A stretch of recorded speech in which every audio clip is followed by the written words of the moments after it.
وزیراعلیٰ خیبر پختونخوا علی امین گنڈا پور کی وارنٹ گرفتاری کا معاملہ ہے۔ وزیراعلیٰ ہاؤس کو وارنٹ گرفتاری موصول نہ ہو سکے، ذرائع کے مطابق وزیراعلیٰ ہاؤس سیکورٹی حکام کو آگاہ کر دیا گیا ہے۔ وارنٹ وزیراعلیٰ کو موصول ہوتے ہی قانونی کارروائی کے لیے عدالت سے رجوع کیا جائے گا۔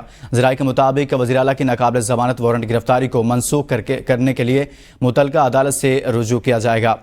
اس خبر سے متعلق آپ کو آگاہ کریں کہ وزیراعلیٰ کے ناقابل ضمانت وارنٹ گرفتاری منسوخ کرنے کے لیے عدالت سے رجوع کیا جائے گا۔ وزیراعلیٰ خیبر پختونخوا علی امین گنڈا پور کے وارنٹ گرفتاری کا یہ معاملہ ہے۔ مزید بات کریں گے نمائندہ APN نیوز محمد طیب سے۔ جی طیب، آگاہ کیجیے گا۔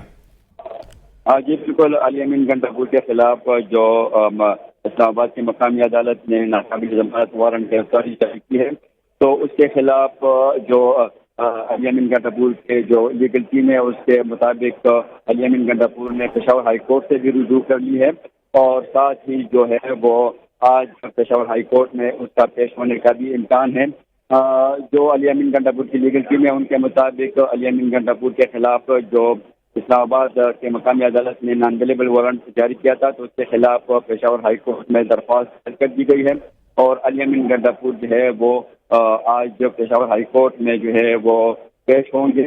درخواست جو دائر کی گئی ہے اس میں بھی یہی استدعا کی گئی ہے کہ جو آج مطلب درخواست میں جو استدعا کی گئی کہ آج اس کو سماعت کے لیے منظور کیا جائے، اور آج ہی اس کی سماعت جو ہے وہ مقرر کی جائے۔ آج جو ہے تقریباً جو وزیراعلیٰ ہے وہ آج پشاور ہائی کورٹ میں پہنچنے والے ہیں، اور جیسے وہ پشاور ہائی کورٹ پہنچیں گے تو پشاور ہائی کورٹ سے وہ راداری ضمانت لیں گے۔ جی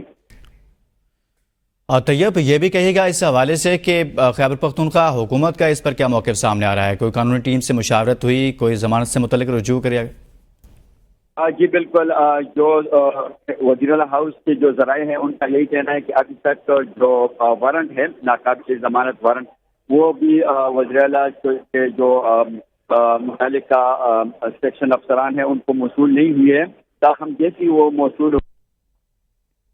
بہت شکریہ محمد طیب، اس حوالے سے آگاہ کر رہے تھے۔ عبوری ضمانت کے لیے پشاور ہائی کورٹ سے رجوع کر لیا گیا ہے۔ علی امین گنڈا پور نے عبوری ضمانت کے لیے پشاور ہائی کورٹ سے رجوع کر لیا ہے۔ اس خبر سے متعلق آپ کو آگاہ کر رہے ہیں کہ ناقابل ضمانت وارنٹ گرفتاری جاری ہوئے تھے، تاہم دوسری جانب علی امین گنڈا پور نے عبوری ضمانت کے لیے پشاور ہائی کورٹ سے رجوع کر لیا ہے۔